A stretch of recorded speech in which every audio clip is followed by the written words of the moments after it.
L'actualité de la sous-région reste dominée par des défis sécuritaires, notamment à l'est de la RDC. À ce propos, notre collègue Edi Sabiti s'est entretenu dans un instant avec maître Jean-Baptiste Gassominari, juriste et analyste de la politique sous-régionale. Il nous parle de comment il faut comprendre cette crise qui perdure et les chances de la paix dans cette région. Merci beaucoup, maître Jean-Baptiste Gassominari, de vous joindre à nous. Alors, maître, deuxième réunion ministérielle sur la situation de sécurité et de paix à l'est de la RDC. C'est une question qui a été au centre de plusieurs discussions au niveau de la région, en international aussi. C'est une réunion qui aurait dû, que l'Angola avait déjà convoquée au mois d'avril dernier et les autorités congolaises n'y avaient pas répondu. Finalement, au mois de juillet, ils sont là, ils ont participé. Comment comprendre la position, par exemple, des autorités? Est-ce que les obstacles qu'il y avait en avril ont été levés cette fois-ci? Absolument non. Les obstacles n'ont pas été levés, mais ils ont été contraints de changer leur position. Parce que, enfin, contraints par quoi, maître? Non, parce que, bon, ils ont beaucoup de contraintes. La première est la contrainte sécuritaire. Parce que la question dont il est question est une question sécuritaire qui prévaut à l'est de la République démocratique du Congo. Donc, tous les acteurs demandent aux autorités congolaises de faire tout ce qui est en leur pouvoir pour pouvoir rétablir la paix et la sécurité à l'est du pays. Et je pense que c'est la première contrainte. La deuxième, c'est que en refusant d'aller à Luanda en avril, ils avaient beaucoup foi en l'option militaire.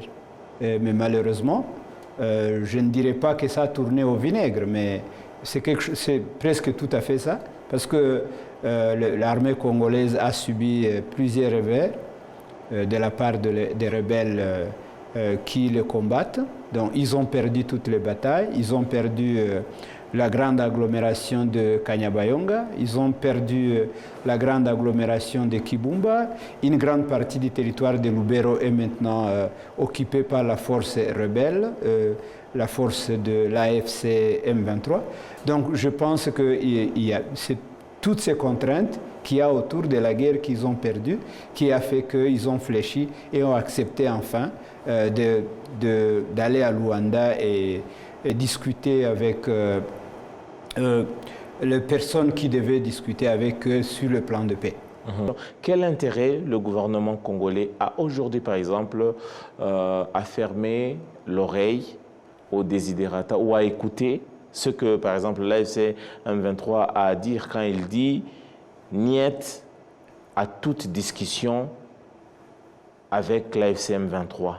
Qu'est-ce qu'il a à perdre et qu'est-ce qu'il a à gagner en refusant cela? Dites-nous, en tant qu'observateur. Le gouvernement a beaucoup à perdre à ne pas négocier avec le M23.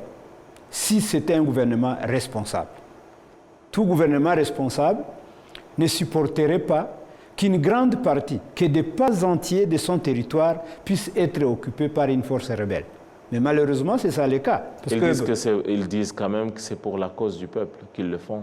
Quelle cause du peuple? Parce que c'est le peuple qui occupe, à moins qu'ils disent qu'ils n'ont pas la capacité de protéger le peuple et qu'ils délèguent ce pouvoir au M23. Là, je comprendrais. Mais ce qui n'est pas le discours de Kinshasa. Parce que, bon, en refusant de négocier, ils font la promotion d'un discours populiste pour dire qu'ils ne peuvent pas négocier avec des personnes qu'ils qualifient de terroristes et d'autres qualificatifs que je ne veux pas, dont je ne veux pas même faire mention. Mais la réalité est tout autre sur le terrain. Parce qu'aujourd'hui, le territoire, la province du Nord Kivu, est presque entièrement occupée par le M23.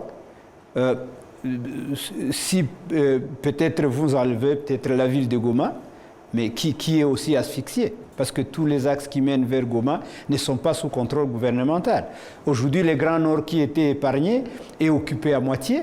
Qui sait ce qui va advenir demain si le gouvernement congolais décidait de reprendre les hostilités. Parce que, je le disais tantôt, le M23 ne réagit qu'à des attaques qui sont lancées par le gouvernement.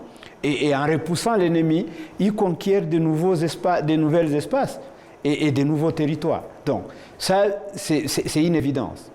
Mais le gouvernement, en refusant de négocier, non seulement ils font la promotion de ces discours populistes dont je faisais mention tout à l'heure, mais aussi les autorités gouvernementales qui sont dans les deals.